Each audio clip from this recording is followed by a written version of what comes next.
Sa kabila ng pangamba ng ilang mga politiko, dumating na rin sa ating bansa ang unang batch ng mga sibilyan galing sa Afghanistan. Pero ano bang ginagawa nila dito? At meron ba tayong dapat ipangamba mula sa lupain ng mga Taliban? Kaunting konteksto po muna. Malalim ang kasaysayan ng Pilipinas at ng Afghanistan. Matapos sakupin ng Soviet Union ng Afghanistan noong 1979, maraming Pilipinong Muslim ang nagpunta doon para labanan ng mga Ruso. Ang ilan sa kanila ang tumatayo ngayong commander ng Moro Islamic Liberation Front, gaya ni Chairman Al-Haj Murad. Kalaunay natalo ang mga Ruso at pumalit ang Taliban. Taong 2001, nilusob ng Amerika ang Afghanistan dahil pinagkukutan ito ni Osama Bin Laden, ang mastermind ng 9/11 World Trade Center attacks. Tumagal ng halos 2 dekada ang digmaang ito. Nakadalawang beses din akong pabalik-balik sa lupaing ito. Pero sa huli, taong 2021, umalis din ang US at ang lahat niyang kaalyado. So, ano nangyari? Ibig sabihin, sinugod ito ng Amerika. Ginamit nila yung Osama Bin Laden card nila para mapasok nila ito. Dinurog nila ito. Tapos kesyo magtatayo sila ng kumbaga magtutulong sila para maging independent etong bansang ito. Pinakialaman nila yung politika dito, and then eventually anong ginawa nila? Iniwan ng Amerika yung Afghanistan. Bakit? Oo, iniwan ng Amerika ang Afghanistan, at dahil iniwan nila ang Afghanistan, nakubkob ito ng mga ISIS. Oh, ngayon nung nakubkob ito, ano nangyari? So kumbaga ang sumira nitong Afghanistan, Amerikano. Pinasok nila, hindi nila napanindigan, iniwanan nila nung hindi nila maayos. So ngayon, pinasok na talaga ito ng mga terorista. So ngayon, yung mga tumulong sa mga Kano para sana magkaroon ng gobyerno rito, tinutugis ngayon. Tinutugis noong mga bagong mga terorista na nanalo ng kumubkob dito sa Afghanistan. Kaya takbo sila dito sa Pilipinas, dito sila magtatago habang pinoproseso yung kanilang mga papeles. Question: kung tinutugis itong mga taong ito na mga tumulong sa mga Kano na makubkob itong lugar na ito, ang tanong, hindi kaya sundan ito? Hindi kaya sundan ito ng mga humahabol sa kanila dito sa Pilipinas dahil alam naman nila na ang Pilipinas ay mahina in terms of military capabilities. Hindi ba? Kasi yun ang istorya nito eh. Oo, na itong mga Afghan na ito, nagsilbi silang katulong ng mga Kano. Nung umalis yung mga Kano, tinutugis sila. Kasi traitor sila eh. Parang gano'n ang lumalabas. Tinraidor nyo yung bansa nyo. Tumulong kayo sa mga Kano. Tapos anong nangyari? Pinatakbo nila yung mga Kano. Dinala yung mga Afghan na yan. Dinala nila yan dito.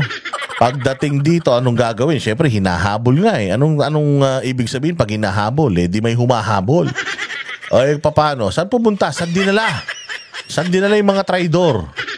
Dinala sa Pilipinas. Talaga? Madaling makapasok sa Pilipinas. Droga nga dun sa airport. Nakakapasok eh. Mga smuggled nga. Daling makapasok dun eh. So ngayon, paano kung habulin yan dito? Tapos dito maghasik ng lagim ang mga hinayupak na yan. Didali tayo.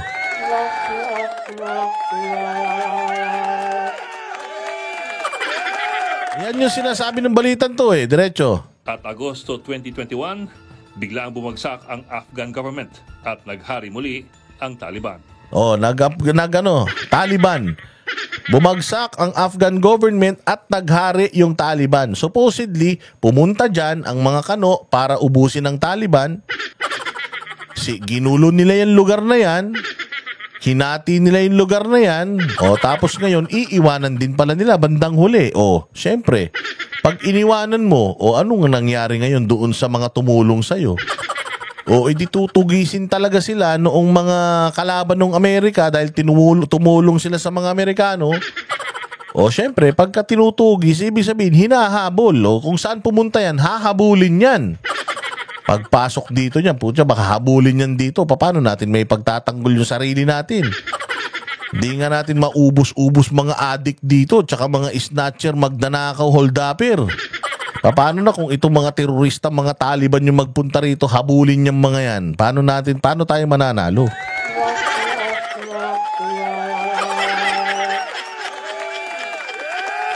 Sige, diretso. Nagkandara pa ang maraming Afghan na umalis, lalo na ang mga nagtrabaho para sa US Forces, mga sundalo at pulis. Pero pati na rin mga ordinaryong translator. Di ba? Kung di ba naman mokong tong mga kano? Di ba? Di sana nung umalis kayo, sinama nyo lahat ng ito. Niligtas muna nila yung sarili nila, tas bahala kayo sa sarili ninyo. Ganon. Ganyan ang style nila.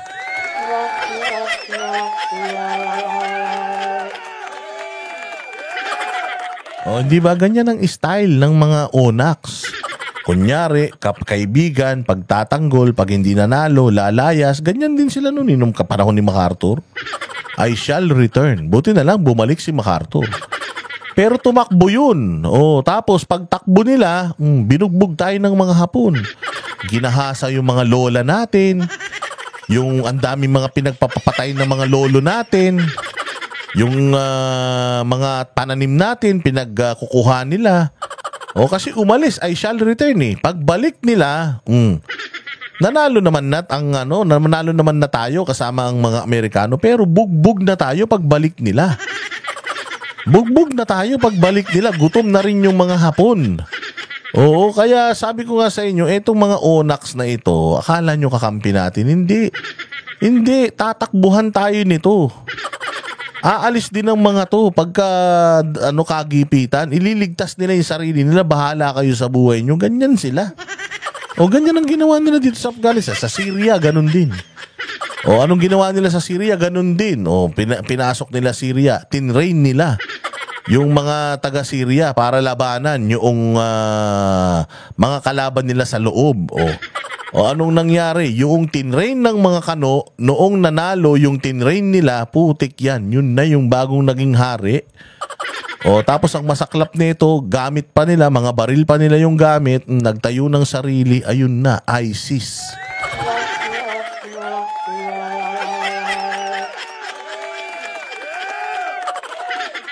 Hindi ba? Yan ang pinakamasaklap niyan. No? Ganyan ang gawain ng mga ONACs. Tumakbo sila. Ngayon, tinutugis itong mga tumulong sa kanila. Itong mga tumulong sa kanila, walang awa to. Pagpapatayin talaga to. Ngayon, ang ginawa ng kano, dahil hindi nila kayang panindigan yung kapalpakan nila, dinamay ang Pilipinas. Ang ina dinala dito sa atin, akala siguro nila hindi sila masusundan dito. Saan dali-daling sumunod dito. Wala tayong capabilities para pigilan itong ganitong klase ng radikal na terorista. Delikado tayo dito. Mga nagsilbi sa mga US projects para sa edukasyon at kalusugan. May 160,000 na Afghan refugees ang nakalabas at nag-resettle sa US. Pero sa pagmamadali, libo-libo pa rin ang naiwan. Ayan narinig nyo. Libo-libo yung naiwan. Ilan yung nagpunta rito? 300. Ibig sabihin, down payment lang to kasi libo-libo yung naiwan. Pag walang nagreklamo sa 300, papasok pa yung madami. Katulad ng sinasabi ko sa inyo, ang presidente, si Donald Trump, ayaw nun sa mga illegal na mga immigrants. Si Donald Trump is anti-war din.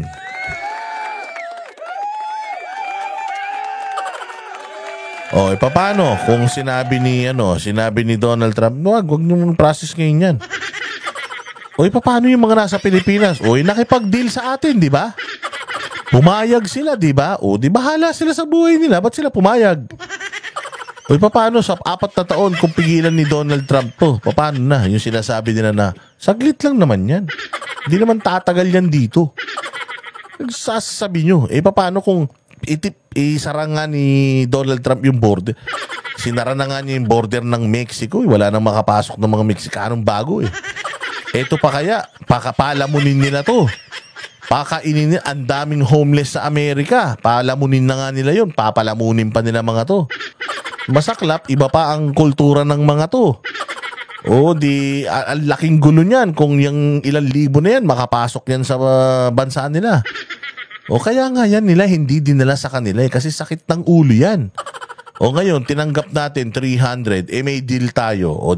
Hindi kayo magreklamo doon sa 300 na pumasok.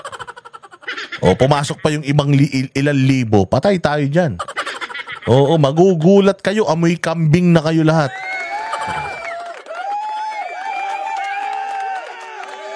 Kung totoo tong sinasabi ni 55,000 to be processed. Putang ina, ang dami niyan. 55,000 na taga-kuweba. Pucha, alam nyo ba mga to kung anong trabaho niyan mga yung iba dyan sa Afghanistan? Pucha, opium. Opium maker yung mga yan. Opium farmer yung mga yan. Puta, expert sa droga yung mga yan. Ina niyan.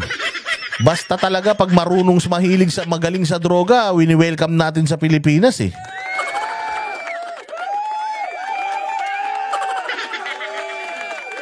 Di ba? Di ba? Anak ng tinapay, opium, karamihan dito sa kumalat actually ang opium sa buong mundo, galing dito sa Afghanistan. Pucha, syempre. Ay talaga, magaling mag-opium. Gumawa ng opium, papasukin na dito yan. Di ba, opium papi? Papasukin na dito yan, mga yan. Okay naman pala may pakinabang sa atin yan. Anak ng tinapay kayo, hindi pa kayo nagsawa sa mga droga na nasa Pilipinas. Gusto nyo pang dagdagan ng opium papi, ha? Sige, diretso. Yung mga naiwan, yan ngayon ang pinagtutuunan ng pansin. Taong 2023, nakiusap ang US sa Pilipinas na maging transit point para sa... Diba? Nakiusap ang US sa Pilipinas na maging transit point. Anong kapalit? Tang-inang bobo talaga eh. Nakiusap ang Amerika sa Pilipinas na papasukin ito. Putang ina, ang tanong, anong kapalit? Dinay pa to ni Bongbong Marcos nung 1 taon. Anong kapalit nito? Puta, talo tayo eh. Bakit? Mantakin mo, meron na tayong mga Afghan refugees na iha-house dito. Meron pa tayong 9 na EDCA sites na tayo ang nagbabayad ng mga utilities para sa mga kano. Putang ina, ibang klase, bobo. So ano ang kapalit? Yun ang tanong na dapat sagutin netong administrasyon. Maling-mali na ang hirap na nga ng bansa mo, tanggap ka pa ng tanggap. Kumbaga, puta, dadalawa lang yung kwarto ng bahay natin, tumanggap ka pa ng mga bisita. Saan natin patutulugin yan? Worse, pakakainin natin yan. Pag nakapasok yan dito, biglang hinold ng Amerika yung processing. Tapos sabihin nila, extend natin na 1 year lang. Paano na, bongbong?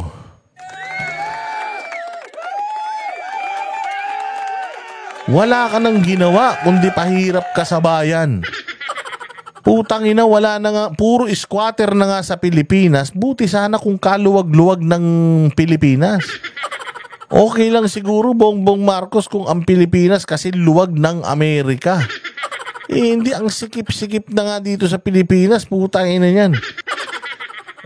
Sobrang traffic, congested na sa mga cities, nagdagdag ka pa.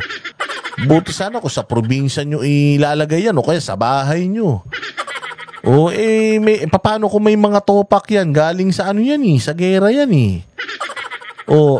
paano natin? Puta, nakakatakas nga yung mga preso sa kulungan natin, nakakatakas nga. Eto pang mga to. Paano kung may nag-blend in na terorista dito, tumakas tapos magpasabog sa Pilipinas?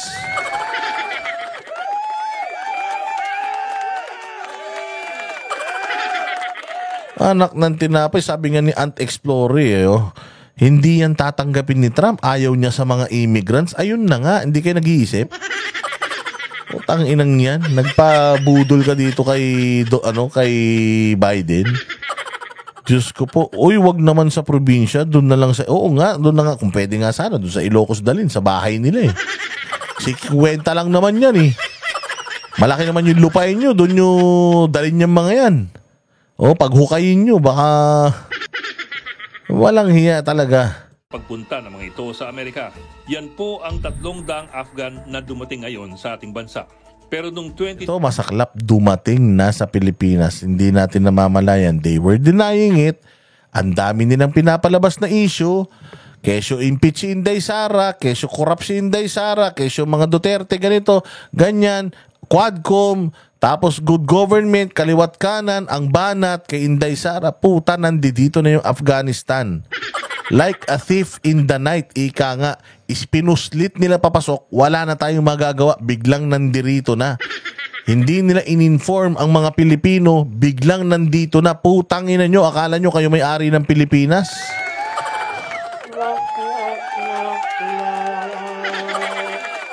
Mga gago. Tangina niyan, paano nyo bubuhay niya? Sabihin nyo, sagot naman ng Amerika yung pagkain yan. Ang ina talaga, oh. Hindi yun, nandito sila eh. Hanggat nandito sa lupa natin yan, delikado yan. Bakit? Hinahabol nga ang mga yan ng mga Taliban. Paano kung habulin dito yan?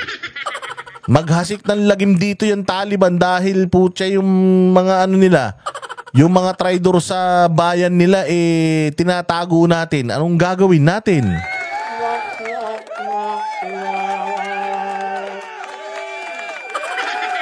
Gunggong talaga eh. 23 pa lamang, kinontra na ito ni Senadora Amy Marcos. Oh, kinontra ni Amy. Putangin na Amy. Asan na yung pagkontra mo? Para kang si Rapi Tulfo eh. Sa umpisa ka lang kumukontra, lumusot din eh.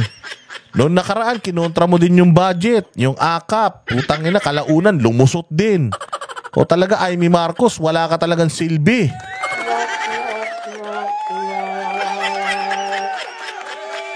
Puro ka kontra, pero intro voice ka lang. Pagtapos ng intro, wala na. Pinabayaan na o nakapasok, Amy. Ano na gawa nung kontra mo? O kontra bulati ka pero wala kang silbi.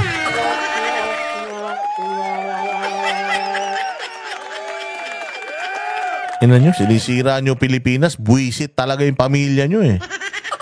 Mga satanas kayo eh. Paano kung makabuntis sila ng Pinay? O di citizen na sila dito.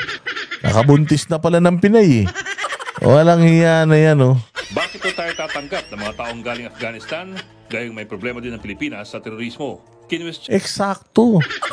We have problems, we have internal terrorism problems. Nandiyan ang NPA, Abu Sayyaf, may ISIS dito, Maute. May sarili tayong mga terorista. Putang ina, dinagdagan nyo pa? Hayop kayo. Wala na tayong makain, tumanggap pa kayo ng kakain. Putang ina, saan nanggaling? Saan utak? Anong utak ang ginamit ng administrasyon dito sa pagpayag nila dito? Puta, anong kapalit nito, Amy? Sigurado ko nakinabang ka. Oh, nakinabang ka sa kapalit nito, I'm sure. Oh, walang hiya. Ni Amy ang background ng mga Afghan na ito. Kung bakit hindi daw sila akuin na lang ng US o ng ibang bansa. Para po malinaw, hindi po sila titira sa Pilipinas. Jesus, puta na, pustahan tayo. Oh, pustahan tayo. Lalagpas ng 59 days yan. Sabi dito 59 days only. Ang ina nyo, pinangako nyo yung 20 pesos na kilo ng bigas, hindi nangyari. Ang dami nyo pinangako sa Pilipinas, pinapangako nyo na naman kung ano-ano, pinangako nyo yung 5,500 flood control projects, di rin natupad. Nagkabaha-baha. Putang ina, lahat ng pambubudol ginawa nyo na eh. Tapos ngayon maniniwala kami na 59 days lang sila dito. US Embassy daw kasi dito sa Pilipinas ang pinakamalaki. Putang ina niyan. Alam nyo ba kung gaano karaming mga nag-a-apply ng US visa dyan sa US Embassy dyan sa may Rojas Boulevard? Putang ina niyan. Hindi nga tayo makapasa-pasa eh. Yung ibang mga taga rito hindi makapasa-pasa ng magkaroon ng visa sa Amerika eh. Tapos mag-house tayo dito ng mga automatic, mapaprocess yung visa nila. O sabi din ng DA noon, hindi daw sila nag-aangkat ng asukal. O ngayon, puro angkat. Record breaking yung pag-aangkat natin ngayon ng bigas. Pinakamalupit, pinakamadaming na angkat na administrasyon sa buong Pilipinas, sa buong history ng Pilipinas. Tangin na lahat ipinangako ng administrasyon na to, palpak. Lahat ng ipinangako ng mga hinayupak na to, puros katarantaduhan. Tapos maniniwala tayo, 59 days lang to. Sinabi niya na yan noon na hindi totoo yan. Pero nandito na sila ngayon. Tangina nyo, nalinlang na naman kayo. Puro tayo impeachment, Quadcom, Pogo, Alice Guo, Pastor Kibuloy, o kung ano-ano pa, puta, South China Sea, may gulo sa South China Sea, sasakupin na ng China, putang ina, magulat ka pag gising mo. Extension na tayo ng Afghanistan.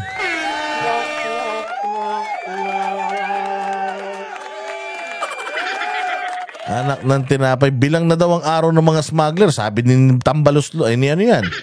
Sabi ni Bongbong, hanggang ngayon, wala pa ako smuggler na nakita nakukulong. Pukin ang ina niyan. Oo, sabi din nila, yung mga droga, nauubos na daw. Putang ina niyan, ang dami nahuhuling drugs. Wala naman drug lord. Ang ina nyo talaga. Nakita nyo na nga na mag-i-election pa sa Pilipinas, kumuha pa kayo ng 300 na Afghan, tapos madadagdagan pa yan. Tangina, baka lalong gumulo yung ano natin, lalong gumulo yung election sa atin dahil sa mga hayop na to. Hindi naman tayo nagmamadamot. Kaya lang, puta tayo nga walang makain, nagdagdag pa tayo ng palamunin.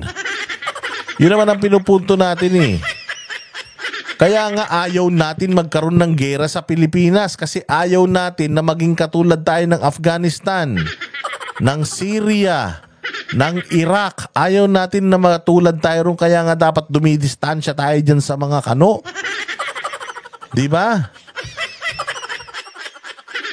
Walang hiya naman talaga. Ay nako, Diyos ko po, administrasyon, bakit ba sinisira mo ang bayang Pilipinas? Pakaganda ng bayang Pilipinas noong nag-take over ka. Sana man lang minintain mo. Ang inang gulo-gulo na ng bayang Pilipinas. Habang nandito yung mga Afghanistan, ipakikita ko sa inyo kung anong ginagawa ng presidente natin, Memia.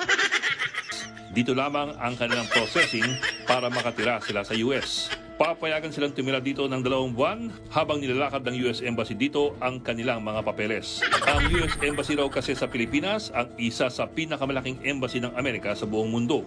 At may 2 pang mga bansa kung saan meron ding processing ng mga Afghan refugees. Hindi rin daw sila palalabasin sa kanilang mga titirhan na hindi naman binunyag sa publiko. Hindi daw papalabasin sa mga... Putang na kayang gawin ng Amerika to eh. Mantakin mo ha, tinan mo ha. Kulang na nga yung mga jail guard natin.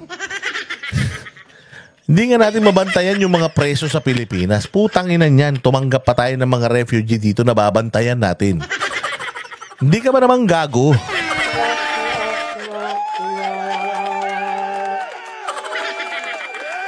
Sabi pa nila, no contact with public. Putangina, nililihim nila kung nasan tong mga to. Hindi natin alam. Mamaya niyan, yung condominium nyo, putangina, puro Afghanistan na nakatira dyan. Talagang nililihim nila to sa atin. Feeling talaga nila sila may-ari ng Pilipinas. Hindi sila transparent. Kaya nila tinanggal sa NSC itong mga Duterte para hindi makita ng mga Duterte itong mga ganitong katarantaduhang gagawin nila dahil pipiyok ang mga Duterte sigurado.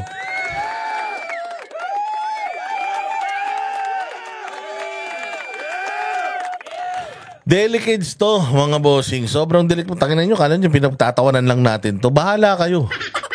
Oh, tinanin nyo mangyayari sa Pilipinas. Mag-i-election pa, may mga ganito silang galawan.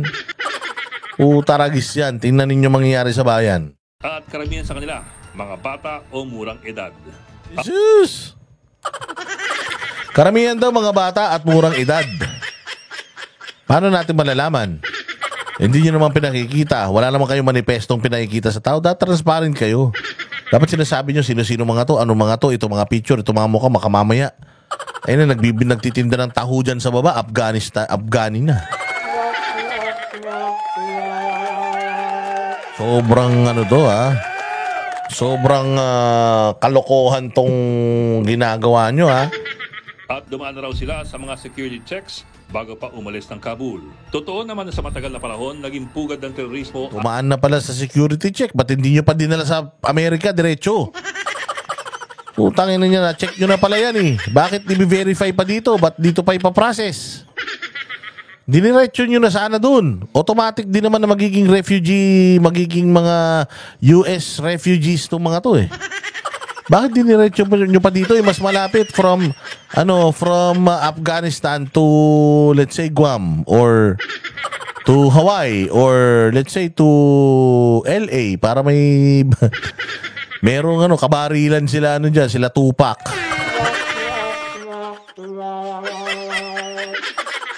Tandaan ninyo ano ang mga nito?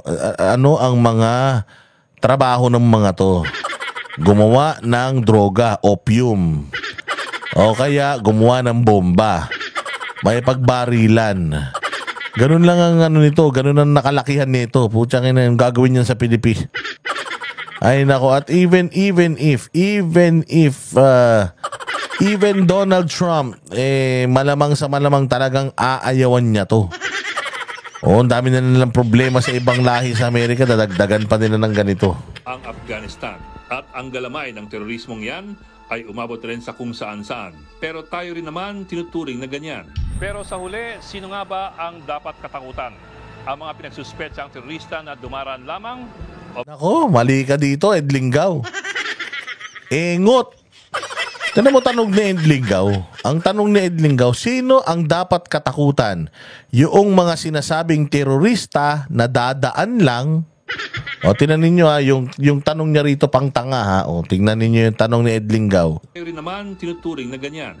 Pero sa huli, sino nga ba ang dapat katakutan? Ang mga pinagsuspetsang terorista na dumaraan lamang o mga pinanganak na terorista rito na wala namang balak umalis? Mamili kayo. Pinapili kayo ni Edlingaw. Tanga rin talaga eh. Gunggong din talaga to si Edlingaw eh. Mamili daw kayo. Anong pipiliin nyo? Yung mga terorista na pinaghihinalaan pa lang, nadadaan lang? O yung mga terorista na nandito na ayaw nang umalis? Gago pareho. Basta terorista, dapat katakutan. Tanga rin eh. Tanga rin eh. Meron pa siyang sinong mas dapat katakutan. Yung teroristang dadaan lang o yung teroristang dito na nakatira. Gago, parehas. Parehas terorista yun eh.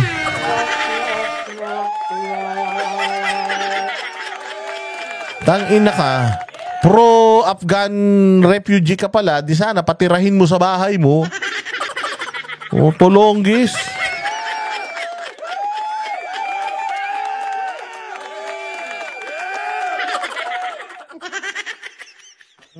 Walang hiya,